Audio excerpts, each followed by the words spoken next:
क्या निष्ठा केवल साथ निभाने का नाम है, या फिर निष्ठा वह शक्ति है जो समय, परिस्थितियों और परीक्षा से भी अडिग रहती है?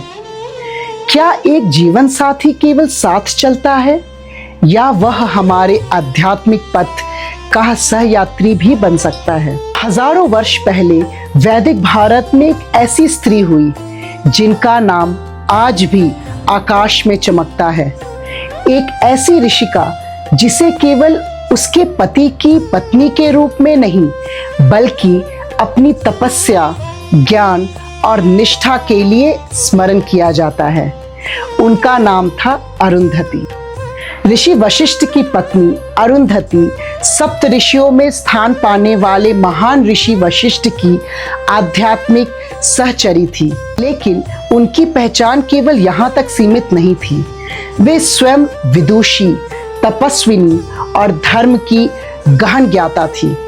वैदिक परंपरा में उन्हें आदर्श पत्नी इसलिए नहीं कहा गया क्योंकि वे आज्ञाकारिणी थी, बल्कि इसलिए क्योंकि वे बुद्धिमता, गरिमा और आध्यात्मिक शक्ति की प्रतीक थी।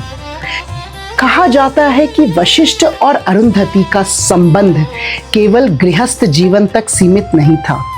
वे ज्ञान, साधना और धर्म के मार्ग पर समान रूप से अग्रसर थे।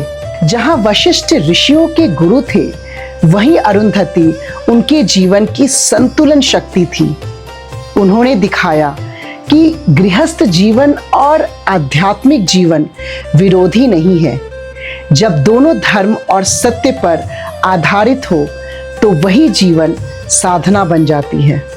पुराणों में उनका वर्णन 7 महान सती स्त्रियों में किया गया है।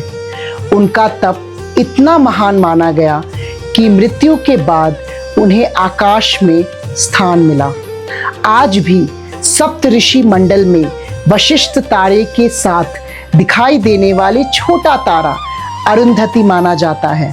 इसी कारण हिंदू विवाह संस्कार में आज भी नवविवाहित दंपत्ति को आकाश में वशिष्ठ और अरुंधति तारा दिखाया जाता है।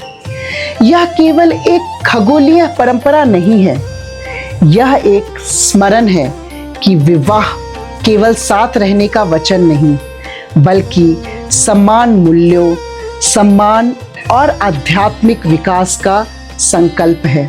वशिष्ठा अरुंधति दृष्टि meaning may your marriage be as steadfast as Vashisht and Arundhati.